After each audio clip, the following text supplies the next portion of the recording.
ተመልሰን ተገናኝተናል። የቅዳሜ ጨዋታ የእንግዳ ፕሮግራም ሁለተኛውን ክፍል እንሆ።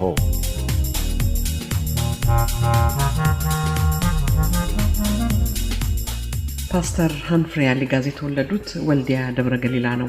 የመጀመሪያ ደረጃ ትምህርታቸውን ወልዲያ እቴጌ ጣይቱ ብጡል፣ ሁለተኛ ደረጃ ደሴ ወይዘሮ ሲሂንና በዳግማዊ ምኒልክ ትምህርት ቤት አጠናቀዋል። በመቀጠልም ወደ አሜሪካ መጥተው መጀመሪያ በኮሌጅ ከዚያም በኋላ በንግድ አውሮፕላን አብራሪነት የሰለጠኑ ፓይለት ናቸው። ፓስተር ሃንፍሪ ባለ 2 ሞተር አውሮፕላን የቤተሰቦቻቸውን ጨምሮ ለሰፋፊ እርሻ ልማት ድርጅቶች መድኃኒት የመርጨት ስራ ላይ ተሰማርተው የቆዩ ቢሆንም ድርጅቱ በመንግስት በመወረሱ በኢትዮጵያ አየር መንገድ ተቀጥረው ባለ 2 ሞተር አውሮፕላኖችን በማብረር ለጥቂት ዓመታት ሰርተዋል። ፓስተር ሃንፍሪ ከ40 ዓመታት በላይ ወንጌላዊ ሆነው የዓለም አቀፍ የኢትዮጵያ ወንጌላዊት ቤተክርስቲያንን በዋሽንግተን ዲሲ በመመስረት አገልግለዋል። አሁንም እያገለገሉ ነው።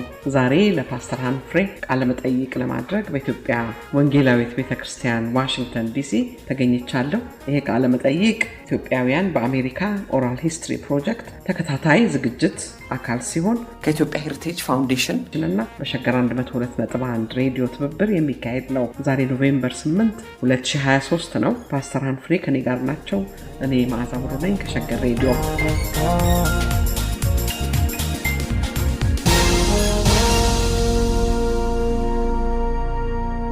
ፓስተር ሃንፍሪ ኢትዮጵያውያን ናቸው እዚህ መተው የሚያመልኩት። ከዛ ውጪ ሌላ የለም። ምናልባት ወጣቶች ልጆች ይኖራሉ እና ቋንቋ በተለያየ ቋንቋ ስብከት ይደረጋል።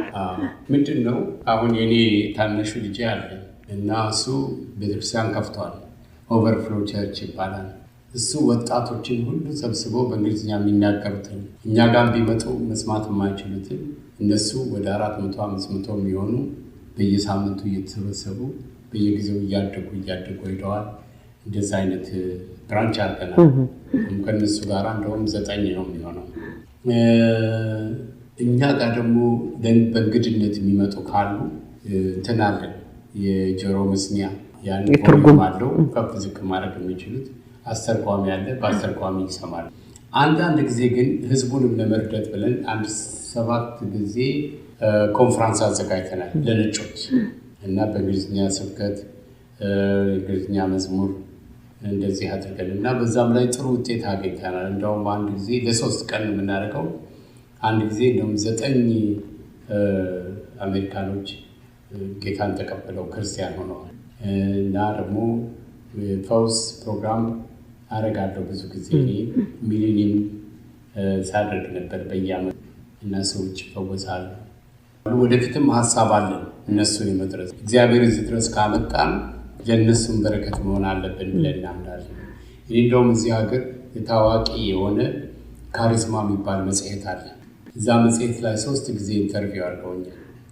አንደኛው የመጀመሪያው ኢንተርቪው ላይ ያልኳቸው እኛ ስደተኞች አይደለንም፣ በእግዚአብሔር ተልከን የመጣን ሰዎች ነን። አሜሪካን ሀገር አሜሪካኖችን ወደ ሀገራችን ልከው ሀገራችንን በወንጌል ደርሰዋል። እኔ ራሴ ከመሰረተ ክርስቶስ ሜኖናይት ቤተክርስቲያን የመጣው ነኝ።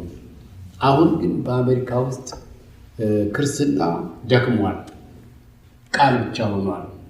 ስለዚህ እኛ እዚህ የመጣ ነው ክርስትና አሁንም ትኩስ ነው፣ አሁንም ተአምር ይደረጋል፣ አሁንም እግዚአብሔር እንደድሮ እንትን ያደርጋል ብለን ለመስበክ የመጣን ሰዎች ነን እየነገርኳቸው ሰፋ አድርጌ እና እንዳጋጣሚ ሆኖ እኔ ብቻ ሳልሆን እዛ መጽሔቱ ላይ ሳይ እንደዚህ ተመሳሳይ የሆነ ነገር የተናገሩ ስፓኒሾች ምናምን ነበሩ እና በእርግጥም እምነቴ ይሄ ነው። እግዚአብሔር ከባረከን የሌሎቹ በረከት መሆናል። ይሄ መንፈሳዊ ነገር ስለሆነ ሁሉም ሰው ይፈልጋል። የተማሩ ሊሆኑ ይችላል፣ ገንዘብ ሊኖራቸው ይችላል፣ ግን እኛ መንፈሳዊ ነገር መስጠት እንችላለን እነሱ። ስለዚህ እግዚአብሔር በሰው ሀገር ሰዎችን እየላከ ባርኳል። ለምሳሌ ዮሴፍን ወደ ግብፅ ልኮ ከነ ቤተሰቦቹ ለግብፅ በረከት ሆነዋል። በባቢሎን ብዙዎች ተሰደው ሄደው በባቢሎን ብዙ ስራ ሰርተዋል። እዚህ እኛንም እዚህ ሀገር ሲያመጣን ለአሜሪካኖች ሁሉ በረከት እንደሚያደርገን አምናለሁ። ደግሞም አሁን ያየሁት ነገር ብዙም ማቃቸው እዚህ ሀገር የመጡ በተለያየ በግልም እንደገና ደግሞ በህብረትም እየሆኑ ሀገራቸውን እየረዱ ያሉ ብዙዎች አሉ። አሜሪካኖቹን ይዘው ማለት ነው። እንግዲህ ደግሞ ከዚህ ውጭ ደግሞ ኢትዮጵያውያን መሰብሰቢያም ጭምር ነው። ቅድም በኮቪድ ተሰብስበን መገናኘት አለመቻላችን አንድ ጉዳት ነው ሲሉ መሰብሰብም አንድ ቁም ነገር ነው። ከሀገራቸው ውጭ የወጡ ሰዎች በሳምንት አንድ ቀን ነው አይደለ ስርዓቱ ያለው፣ በሳምንት አንድ ቀን የሚገናኙበትም ጭምር ነው፣ የሚገናኙበትም ቦታ ነው። ስለዚህ እሱም አንድ ቁም ነገር ነው ለማለት ፈልጌ ነው። እንደውም አንድ ሰውዬ እኛ ጋር ብዙ ጊዜ አሁን እንኳን ሞተዋል፣ ወደ ጌታ ሄደዋል። አቶ ኤርጋ ይባላሉ እና እዚህ ሲመጡ ነበረ ብዙ ጊዜ ይመጣሉ እና አንድ ቀን ወደ ቺካጎ የሚባል ስብሰባ አለ። እዛ ሄደን እዛ ጌታን ተቀበሉና ይህን ያህል ጊዜ ሰው እዚህ ቁጭ ብለው እንዲህ ሰምተው እንዴት ነው? እኔ እኮ እዚህ የምመጣው በቃ ከሰው አበሻውን ማየት ደስ ይለኛል። እንደው አበሻውን ሳይ ከእነሱ ጋር ስንነጋገር ሀገሬ ያሉ ይመስለኛል፣ ለሱ ነው ብሎ ነገሩኝ። እና አንዳንዶቹም ለዚህ እንኳን የሚመጣሉ ከብቸኝነት ለመራቅ ብዙ ሰው ስለሚመጣ ማንን አገኛለሁ ብሎ የሚመጡ ደግሞ አብዛኛውን ጊዜ አዳዲስ ሰዎች የሚመጡት ይህን አይተው መተዋወቂያም ነው፣ ለወጣቶችም መገናኛ ነው፣ ወደፊትም ጓደኝነት ለመስራትም አይደለ? እነዚህ ሁሉ ይኖራሉ። ፓስተር አንፍሬ ስለ ቤተሰብ እናንሳ። ባለቤቶ ወይዘሮ የትናየት ኃይሌ አሁን ከእርሶ ጋር አብረው አገልግሎት ይሰጣሉ። ልጆች ቅድም አንዱን አነሱ። ምን ያክል ልጆች አሉት? እናንተም በጋብቻ እንግዲህ ረጅም ጊዜ ቆያችሁ። እሺ ይንገሩኝ ብዬ ስለ ባለቤቱም ይንገሩኝ። እሺ ባለቤቴ ያው በጣም እንደኔው እያገለገለች ነው ያለችው፣ ትሰብካለች። ብዙ ጊዜ ባይሆን እንደገና ደግሞ የቤተሰብ አገልግሎት ትመራለች። በተለያየ አገልግሎት ውስጥ ገብታ ታገለግላለች እና ሳድስን ልጆቻችን ደግሞ 4 ልጆች አሉን። 4ቱም ልጆች አግብተዋል፣ ከትንሹ በቀር ሌሎቹ ወልደዋል። በአጠቃላይ 4 ልጆች 10 ልጆች ናቸው ያሉን። ጥሩ ነው በጣም 10 ልጆች አሉን። ረድቶናል፣ ጌታ ባርኮናል፣ እግዚአብሔር ባርኮናል። እንግዲህ እርስዎ ይሄንን ቤተክርስቲያን ሲያገለግሉ ለ41 ዓመት ያህል ቆይተዋል አይደለ? አልደከመዎትም ነው? ፓስተር ጡረታ አይወጣም? እሺ ነገር ነው። ጥሩ ጥያቄ ነው በጣም። እንግዲህ እኔ እንደማምነው መቼም ሰው የራሱ እምነት አለው አይደል? የእግዚአብሔር አገልጋይ ጡረታ አይወጣም። ጡረታችን ላይ ነው። በዚህ በምድር ላይ እናገለግለው በራሳችን ኃይል ሳይሆን በእግዚአብሔር ኃይል ነው። እኛ ስንደክም እግዚአብሔር በእኛ ውስጥ ኃይለኛ ይሆናል። መጽሐፍ ቅዱስ እንደሚለው እኔ ስደክም ይላል ሐዋርያው ጳውሎስ፣ እግዚአብሔር በእኔ ውስጥ ኃይለኛ ይሆናል ይላል። እና እኔ ገና ካሁን በኋላ የማገለግለው አገልግሎት በጣም ሰፊ ነው ብዬ ተጠበቅኩ ነው። ይሆናል በጣም በሺህ የሚቆጠር ቤተክርስቲያን ኢትዮጵያ ላይ ከፍታለሁ ብዬ አስባለሁ። ይሳካሉታል ብዬ ተስፋ አደርጋለሁ። ትስቀበኛለች። አይ እምነት ማለት እምነት ነው። አሁን እምነት ተከታዮች ነን። ልክ ነው። እግዚአብሔር ያደርጋል ብለን በውስጣችን ያስቀምጠውን ነገር እንናገራለን እና ስለዚህ ገና ብዙ አገለግላለሁ ብዬ አስባለሁ። ተጨማሪ ነገር ደግሞ ላንሳ ብዬ ነው እንግዲህ ከዚህ ከስብከቱ ከእነዚህ ሁሉ ከእርዳታው ከምኑ በተጨማሪ ሰዎች እዚህ መጥተው የልጆች ቦታ አይቻለሁ ቅድም። ልጆች ምንድነው የሚሰጣቸው ከሰንበት ትምህርት ሌላ ወይንም ደግሞ መዝሙር እንደዚህ መማር ሌላ ምን አገልግሎት ይሰጣቸዋል? ጋብቻም እዚህ የሚፈጽሙ ሰዎች አሉ። ስለሱም እንደዚሁ ስለ ቤተሰብ አመሰራረት፣ ስለ ምክር አገልግሎት። ምክንያቱም እነዚህ ሁሉ በተለይ ሰው በራሱ ቋንቋ ያው መቼም ብዙ ሰው አማርኛ ይናገራል በሚል ነው። በሌሎች ቋንቋዎችም ምናልባት ይሰጥ ይሆናል፣ የኢትዮጵያ ቋንቋዎች አላውቅም። ግን ይህንን ፍለጋ መንፈሳዊ አገልግሎት ፍለጋ የሚመጣበት ቦታ ስለሆነ በዚህ ምን አገልግሎቶች አሉ? እድሜያቸው ልጆችን ህፃናቶችን የሚያስተምሩ በተለያየ በኮምፒውተር በተለያየ ነገር በተደገፈ የሚያስተምሩ አሉ። ወጣቶች ደግሞ ለምሳሌ በ13 ዓመት 14 15 ዓመት ደረጃ ያሉት ፓስተር አላቸው፣ ቀጥረንላቸዋል። ኢትዮጵያዊ ነው ግን በእንግሊዝኛ ነው የሚያገለግላቸው እና በየእሁዱ የእንግሊዝኛ ሰርቪስ አለ ለነሱ፣ ምክንያቱም ቤተሰብን እንትን ለማድረግ። ሌላው ደግሞ በተጨማሪ በዛ ውስጥ እንግዲህ ቤተሰብ በብዙ ነገር ነው የሚያልፈው እና በተቻለ መጠን በእግዚአብሔር መንፈስና በእግዚአብሔር ቃል ለመቅረጽ በጣም ጥረት ይደረጋል። በትምህርት መልክ እናስተምራለን። ልጆቹ መልካም ባህሪ እንዲኖራቸው፣ የቤተሰቦቻቸው እንዲታዘዙ እናደርጋለን እና ይህን እንሰራለን። በትዳርን በተመለከተ ደግሞ ትዳር ከመያዛቸው በፊት ትምህርት ይሰጣል። ትዳር ምንድን ነው? ትዳር ሲገባ ምን ይጠበቃል? ትዳርን እንዴት አድርገው መያዝ እንዳለባቸው፣ ልጆች ሲወልዱ ከልጆቻቸው ጋር በምን አይነት ሁኔታ ምን እንዳለባቸው ሴሚናር ሰጣቸውና ያ ካልሰጣቸው ለጋብቻ ሬዲ አይሆንም። እሱን የግዴታ መውሰድ አለባቸው። ምክንያቱም ሰዎች ከተጋቡ በኋላ ብዙ ጊዜ ፍቺ እየጨመረ ስለሄደ፣ ይህም አንደኛው ምክንያት ሰው ሳያውቅ ሳይዘጋጅ ነው ትዕግስት የሚገባው። ሁሉ ነገር አልጋ በአልጋ መስረት ነው የሚገባው እና ያንን ለማድረግ ጥረት እናደርጋለን። በጣም ብዙዎች ያገባሉ። አንድ ጊዜ ትዝ ይለኛል እስከ 23 ሰዎች አግብተዋል በአንድ ሰመር ላይ እና አሁን እንኳን መከታተል ትቻለሁ፣ እንደውም ማጋባት ትቻለሁ። ሌሎች ናቸው ያጋብተው። እንግዲህ ምንድነው አሁን የእምነት የአምልኮ ቦታዎች እየተከፋፈሉ ይመጣሉ እና በአንድ በኩል ስለ መንፈሳዊነትና እምነት አንድ ነገር ሆኖ የአንድን ሃይማኖት መከተል አንድ ነገር ሆኖ መንፈሳዊነት ደግሞ ከዛ ላቅ ያለ ይመስለኛል። ስለዚህ እኛ መንፈሳዊያንን ብለው ያስባሉ፣ ያ ይጎለናል ብለው ያስባሉ ነው ወይስ የተሟላ? አይ መቼም ክርስትና የእግዚአብሔር ልጅ ለመሆንና የዘላለም ሕይወት ለማግኘት የሚያስፈልገው በእግዚአብሔር መታመን ብቻ ነው እንጂ ሌላ ምንም ነገር አያስፈልግም። ምክንያቱም ሁሉ ኃጢአትን ሰርተዋል፣ የእግዚአብሔርም ክብር ጎድሏቸዋል። ነገር ግን እንዲያው በነፃ በልጁ በጌታ በኢየሱስ ክርስቶስ ደም ተዋጅተው የዘላለም ሕይወት ያገኛሉ ነው የሚለው መጽሐፍ ቅዱስ። ስለዚህ ሰው በጽድቁ በራሱ ጽድቅ መጽደቅ አይችልም። የእግዚአብሔር ጽድቅ ነው እሱ እንዲያጸድቀው የሚችል በማመን ነው እንጂ በስራም አይደለም። ምክንያቱም ሰው ምን ያህል ስራ መጽሐፍ ቅዱስ ይላል፣ ብዙ ነገር ሰርቶ አንድ ነገር ቢጎድለው ሁሉ እንደጎደለው ነው የሚቆጠረው ይላል። ሰው በሕግ ይሄንን አድርጌ ማለት አይችልም። በተረፈ ግን ክርስትና ሂደት ነው፣ እድገት ነው። የሁሉም ክርስቲያኖች ሕይወት እኩል አይደለም። አንዳንዱ ገና ጀማሪ ነው፣ አንዳንዱ በእግዚአብሔር የበሰለ ነው፣ አንዳንዱ ግማሽ ጎኑ ዓለም ነው፣ ግማሽ ጎኑ በክርስትና ነው እና የተለያየ ሰው ነው ያለው እና ግን እግዚአብሔርን ወደ መምሰል እደጉ ነው የሚለውና ኢየሱስን ወደ መምሰል እያደገን እንሄዳለን። ማለት መምሰል ሲባል ባህሪውን የሰውን ባህሪ እየተጠጉ መሄድ ወደ ባህሪው እየተጠጉ ይሄዳል እና ኦልቲሜት ጎል ወይም ደግሞ የመጨረሻው እግዚአብሔር የሚፈልገው ነው ልጁ በብዙ ወንድሞች መካከል በኩር እንዲሆን የልጁን መልክ እንዲመስሉ አስቀድሞ ወስኗል ይላል። እኛ የተጠራ ነው ክርስቶስን ለመምሰል ነው። ሐዋርያ ጳውሎስ እኔ ክርስቶስን እንደምመስል እናንተ ደግሞ እኔን ምሰሉ ይላል። ምን መስለው በምንድን ነው?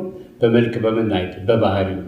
እና የፍቅር ባህሪ በሕይወታችን ሲታይ እግዚአብሔር ፍቅር ነው ይላል መጽሐፍ ቅዱስ። እግዚአብሔርን ከመሰል ነው የፍቅር ሰዎች መሆን አለብን እና በፍቅር እየበሰለ ሰው ሲሄድ ራሱን እየጣለ ሰዎችን ሲያስቀድም በቃ እኔነትን እያለ ለሰው የሚያዝን ለሰው የሚራራ ለሰው የሚያካፍል ያለውን እንዲህ እያለ ሲሆን ጌታን እየመሰለ እየተለወጠ ይላል። ከክብር ወደ ክብር እንለወጣለን ይላል እና የክርስትና ሂደት ነው የሚሉት። ሰባኪ ለመሆን ቅድም አንስተን ነበር። ሁሉም ሰባኪ ምናልባት ላይሳካለት ይችላል፣ ምኞቱ ሊኖረው ይችላል። ግን አንድ ጥሩ ሰባኪ ለመሆን ምንድን ነው ሚስጥሩ? እርስዎ ጥሩ ሰባኪ ነዎት ብዬ ገምታለሁ። ይህን ሁሉ ዓመት እንዲህ አይነት ኮንግሪጌሽን እየመሩ መቆየቱ መቼም አንዱ ይሄ ይመስለኛል። ለመጨረሻ ጥያቄ ቢሆን ብዬ ነው። ምንድን ነው ሚስጥሩ? እኔ አሁን በአዲስ አበባ መንገድ ላይ ሲሄድ ሰዎች ሁሉ ይዙኛል በመንገድ። ፓስተር እኔ ኦርቶዶክስ ነኝ ይላሉ ማተባቸውን እያሳዩ፣ ግን እርስዎን ወደውታለሁ፣ የእርስዎን ስብከት ወዳለሁ። መንገድ ላይ በቃ ሬስቶራንት ገብቼ ተከፍሏል ይሉኛል። ማን ነው የከፈለው? አንድ ኦርቶዶክስ ነው። በቃ አላደለም እኔ ወንጌልን ነው የምንሰብከው። ነገሮች መገለባበጥ ሳይሆን አሁን ለምሳሌ ፌክ ዶላሮች አሉ በየጊዜው የሚወጡ እያንዳንዳቸውን ፌክ ዶላሮች ከማስጠናት አንድ እውነተኛውን መያዝ ያንን ሌሎቹ መለየት ይችላል። እኔ እምነቴ እንደዚህ ነው። ጥርት ያለችዋን እግዚአብሔርን ቃል የሰውን ሃይማኖት ሳልነካ ምን ሳልን መጽሐፍ ቅዱስ የሚለውን ብቻ በኢቢኤስ ፕሮግራም አለኝ እኔ በየእሁዱ 2 ሰዓት ተኩል 3 ሰዓት ላይ የግማሽ ሰዓት ፕሮግራም አደርጋለሁ። ላለፉት ዓመታት ብዙ ዓመታት በዛ ነው ብዙ ሰው የሚያየኝ። ሮብሮብም አለ። እንደገና ጄኤምኤም የሚባል ቴሌቪዥን ስቴሽን አለን የራሳችን እና በዛም ደግሞ እንደዚሁ እናስተላልፋለን። እና መጀመሪያ ከራስ ህይወት ነው የሚሰቀው። አንድ ሰው እውነተኛ ጥሩ ሰባኪ ነው የሚባለው ህይወቱን ሲሰብክ ነው፣ የሚኖርበትን ሲሰብክ ነው፣ እውነት የሚያምንበትን ሲሰብክ ነው። አንዳንዱ ሌላውን ስብከት ሰብኮ ሰምቶ መስበክ ይችላል። አንዳንዱ ደግሞ መጽሐፍ አንብበው መስበክ ይችላል። በተለያየ መንገድ ግን ሰው የራሱን ህይወት የሚያምንበት እውነቷን ሲሆን ሰው የሚነካው እንደዛ ሲሆን ነው ብዬ ነው።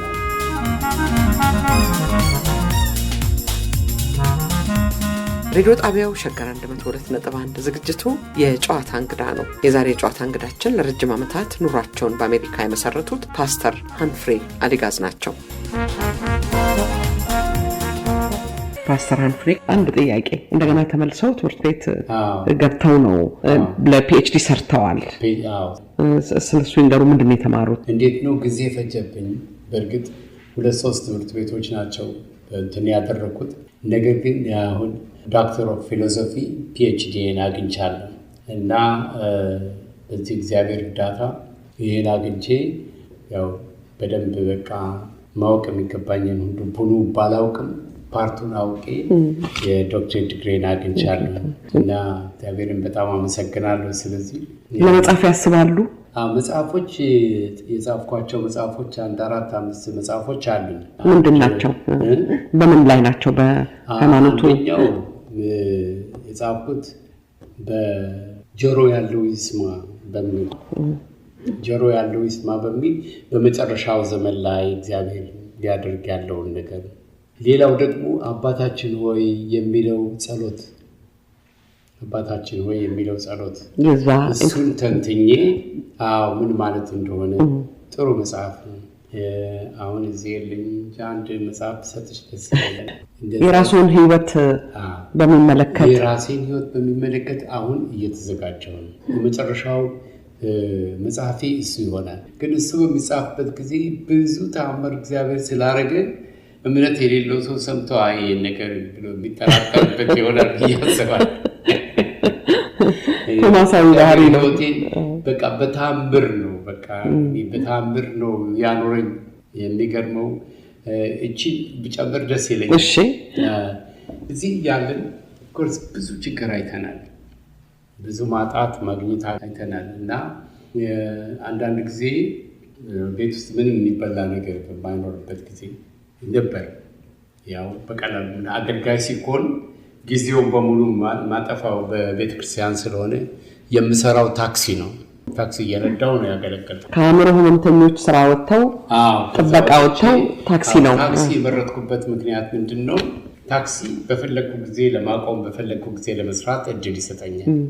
የመንግስት ስራ ከሆነ ግን ወይም የካምፓኒ ስራ ከሆነ እነሱ በፈለጉት ጊዜ ነው የሚያሰሩኝ። ስለዚህ ታክሲ ይዤ በታክሲ እየሰራሁኝ ነው ልጆችን ያሳደግኩት እና እኔ የነበርንበት ቦታ አፓርትመንት ነው። 2 ቤድሮም ነው። 4 ልጆች አሉ። ከባለቤቴ ጋር 6፣ አንድ ደግሞ የኛ ዘመድ አለች። 7 ሆነን ተጣበን ነው የምንኖረው። እናንተ አካባቢ ደግሞ ድራግ ምናምን መሸጥ ጀመረዋል ተባለ እና አንደኛዋ ልጄ በተለይ ቲኔጀር ናት፣ ትልቅ ናት እና በጣም ፈራሁ እና ጓደኞች ነበሩ እዚህ ስንመጣ የአሜሪካኖች ናቸው ባልና ሚስትና ከነሱ ምሳ ጋብዘውን ስንጫወት እኛም በቃ ቤት እንገዛለን አልናቸው። ኢኮኖሚያችንን ስለሚያውቁና አንዳንዴ ስለሚረዱ በምንድን ነው የምትገዙት?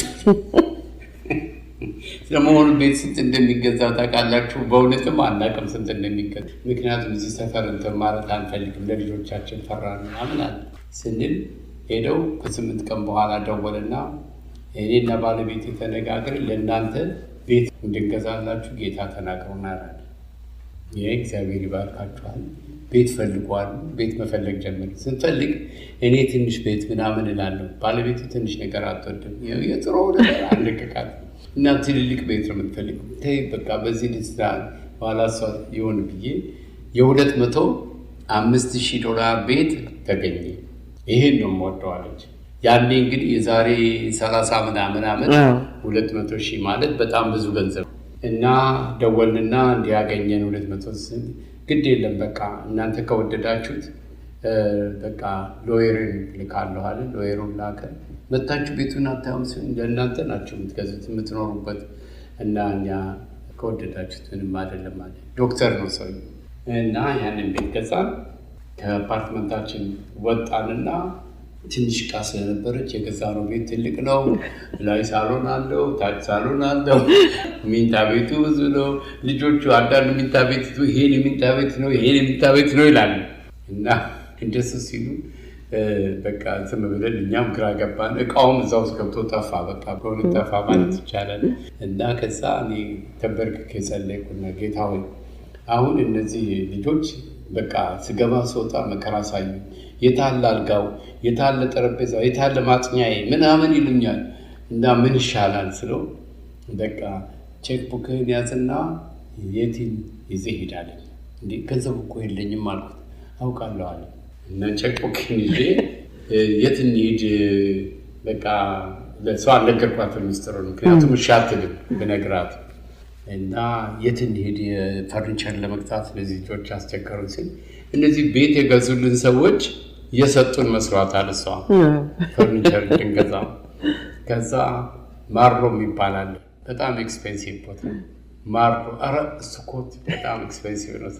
አይ ከዛ አንስም አልፈልግም ማለት አለሳስበው ምንም የለኝ 100 ብር ሆነ ሚሊዮን ሆነ ምንጭኝ ሴም ቲንግ ብዬ ከዛ ያስኳትና ይዤ ሄድኩኝ።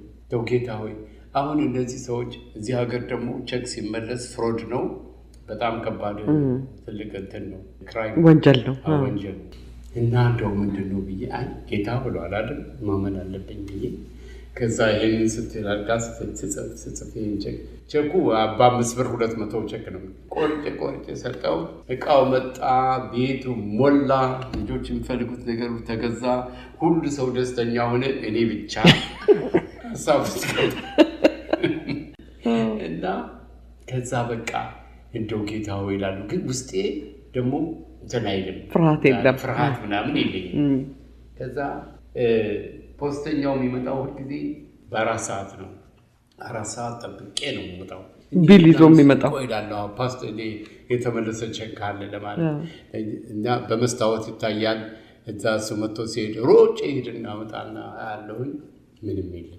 1 ወር ከምናምን አየው፣ አንድ የተመለሰ ነገር የለም። እግዚአብሔር እንዴት አድርጎ እንደከፈለው ምን እንዳደረገው ጠይቂ።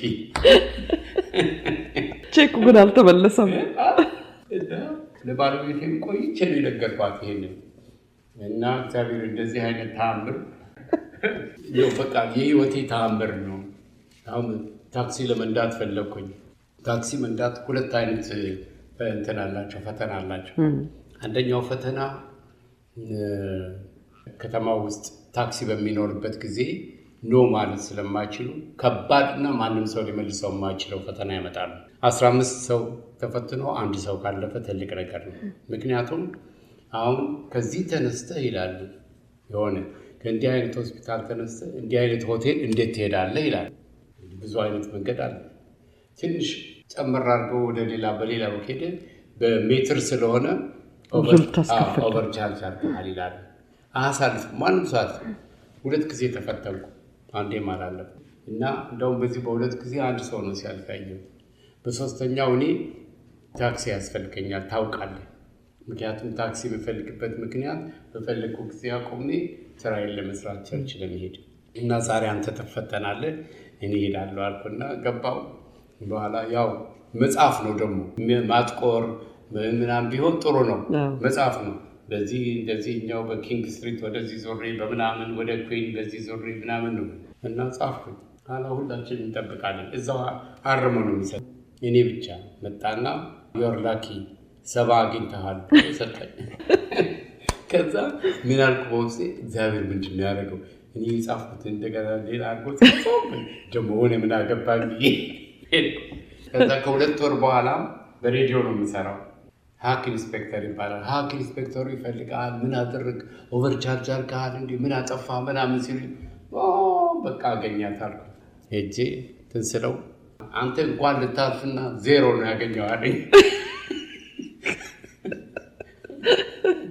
ግን አለቃህን ስጠይቀው በጣም ጥሩ ሰው ነው። ስራውን በደንብ ለምደዋል። በተለይ እነዚህ አሮጊቶች ሽማግሌዎችን ሲቀበላቸው ምን ሲላቸው በጣም በትህትና ነውና ብዙ ነገር ይጻፍለታል ምናምን ብሎ ስላለኝ አሁን እኔም ሬከርዱ እዛ እንዲቀመጥ ስለማልፈልግ እንደገና ፈትናለሁ አለ። እንዴ በፊት ካላለፍኩ እንዴት አልፋለሁ አለ። ግድ የለም እኔ ነገር አለው አለ። እና ቁጭ ብዬ በዚህ ስትሄድ በዚህ አይደለም ይለኛል። አዎ በጻፍ ይለኛል። እንደዛ አድርጌ ከዛ በኋላ ገራሬ ያለኝ በዚህ አይነት ነው። ያው የሚገርም ነው። ምግብ ለልጆች የሚቸግር ነበር አሉ። ቀደም እንደው እሱንም እንዲያነሱት ብዬ ነው። ቸገር ነበር። እንደውም አንድ ጊዜ አንድ እህት ከዴንማርክ መጣ። እናንተ ጋር ነው ማርፈው አለች። ኦፍ ኮርስ ትልቅ ቤት አለ። በቤት ችግር የለም ተገዝቷል። ችግሩ ገንዘብ ላይ ምግብ ላይ ነው። በኋላ በቃ ሻላት ገባች እና አሁን እቺን ሰው ምንድን ነው የምናበላው ምናምን ብዬ ስላት እንግዲህ እግዚአብሔር ያውቃል፣ ያው መጠበቅ በእምነት መጠበቅ ነው አለች። አላሷ ደግሞ የሆነች ነገር ተረዳች መሰለኝ። በቃ ጾም ጸሎት አውጃለሁኝ እጾማለሁ ጸልያለሁ። ጌታ ይመስገን ደስ አለልኝ። ያወጣል። ስለዚህ ምግብ አያስፈልግም። በቃ ምንም አያስፈልግም። ጾም ጸሎቷን 1 ሳምንት ቆይታ እሑድ ቀን ዛሬ ጾም ጸሎቴን ፈትቻለሁ አለች። ቤት ምንም ነገር የለም። አሁን ወደዛ ስንሄድ ከቸርች ወደዛ ስንሄድ ዝም ብለን በቃ እኔም እሷም አንነጋገርም። እሷ ብቻ ናት የምታወራው። እኛ የምናስበው ምንድን ነው? ከዛ ልክ ቤት ስንደርስ ልጆቹ መጡና እከሊትና እከሌ መጥተው ቤት ምግብ ሰርተው ምን ብለው ሄዱ ምናምን ብላ ነገሩ። አላገባን እኛ እንዲህ ነው እንደዛ ነው ማላል። ያው የተሰራውን ተደረገልና አበላን። እንደዛ ልጆች ሲነግሩ እኛ እኮ ደግሞ የመጣ ነው አሉ። በቃ እንግዳ ስላለባቸው ምግብ ሰርተንላቸው እንሄድ ነው እንጂ ግሮሰሪ እንደሌላቸው አናውቅም ነበር። ሽንኩርት ስንል ሽንኩርት የለም፣ ሽንኩርት ለመግዛት እንሄዳለን። እንደገና ደግሞ ስጋ ስንል ስጋ የለም፣ እንደገና ለመግዛት እየተመላለስን ነው ስራውን ሰርተን ጨረስነዋል። እንደዚህ ያደረገ እንግዲህ ይሄ እንደዚህ በቃ አንድ ጊዜ ለምሳሌ ተቸገርን። ቤት ምንም ነገር የለም፣ ይበላ ነገር የለም እና ጠዋት ለልጆቹ ቼክስ ፒዛ ይባላል። ርካሽ ፒዛ ነው። በ8 ብር ትልቅ እንትን ገዝተን በላልተን እነሱም እዛ ቆዩ። እኛ ወደ ቸርች መጣን። ስንመለስ አንድ ሰው ልናደርስ ሄደን በማንሄድበት ቦታ ሄደን እዚህ ጋር አውርዶኛል እሱን አውርድ እናንተ ስንል ኧረ ብር እዛ ጋር ያለው አለች እሷ። እስቲ ቆይ የዛሬ ምሽት ራት ይሆናል ብዬ ጠጋ ብዬ ስመለከት ሰዎች ደግሞ ቆመዋል። ባስቶፕ ነው። እንዴት አላዩትም አላውቅም። እንደዚህ ጠጋ አድርጌ ሄጄ በሩን ከፈታ አድርጌ ወጣሁኝ። ግሮሰሪ ገዝተን ቤታችን ገባን። እንዲህ አይነት ነገር ነው በቃ። እና በብዙ ችግር ነው ያለፍነው፣ ግን ምንም አይሰማን። ልጆቻችን በተለይ እዚህ ሀገር ልጆች ማሳደግ ከባድ ምንድነው፣ በልብስ በጫማ በምን በስም ኮምፒት ያደርጋሉ። ናኪ ነው የሚያደርገው ምናምን ተርሸርት ነው ምናምን ስም አለው። የእኛ ልጆች ስም ሳይጠይቁ ምን ሳይሉ ምንም ነገር ድህነታችንም ሳይገባቸው ያድጉት። በጣም እድለኞች ናቸው። በጣም እና እግዚአብሔር በጣም ረዳን። ጌታ መልካም ነው በጣም። እንግዲህ አሁን በዚህ ፕሮግራም ላይ ለሌሎች ሰዎች ዘፈን እመርጣለሁ። ለእርሶ የማንም መዝሙር ላድርግልዎት? እኛ ድሮ ልጅ ሆነን የደረጀን መዝሙር ነበር የምንወደው። በአሁኑ ጊዜ ከሁሉም አንዳንድ ጥሩ አለ። አሁን ለምሳሌ እስቲ ምረጡ።